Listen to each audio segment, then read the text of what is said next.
Le conseil d'administration de l'UNESCO va choisir un nouveau directeur général en octobre prochain, lors de la 202e session du conseil. Et pendant longtemps, l'Égypte, le berceau de la civilisation, a tenté d'obtenir cet honneur. Et ces 7 sites classés de l'UNESCO n'étaient jamais suffisants pour que le candidat puisse concourir.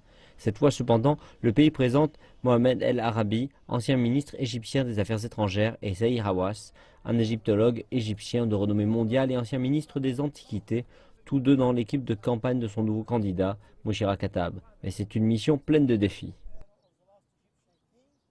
Il y a deux choses difficiles. Numéro un, il y a 4 Arabes et deuxièmement, vous avez ce candidat français. La bataille sera très sérieuse et très difficile.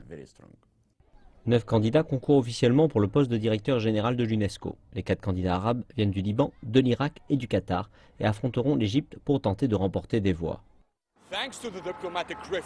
Grâce à la récente crise diplomatique dans le Golfe, le Qatar n'est désormais plus dans la compétition. L'Arabie Saoudite, les Émirats Arabes Unis et Bahreïn, qui supportaient le candidat de Doha, ont reporté leur soutien à Katab.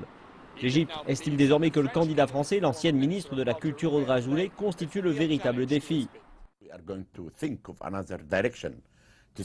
Nous allons songer à une nouvelle direction pour voir ce que nous devrions faire avec le candidat français. Je pense que notre candidat, Mouchira Katab, a encore une bonne chance de devenir le chef de l'UNESCO. C'est très difficile, la France ayant une grande influence. Mais je pense que si l'Égypte peut aller de l'avant avec les États-Unis, le Royaume-Uni et l'Allemagne, si nous avons le support des 3 pays, alors le candidat français n'a aucune chance.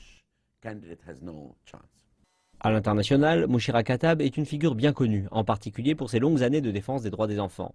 Elle fut l'ancienne vice-présidente du Bureau international des droits des enfants, ancienne ministre égyptienne de la famille et de la population et ancienne assistante du ministre des Affaires étrangères.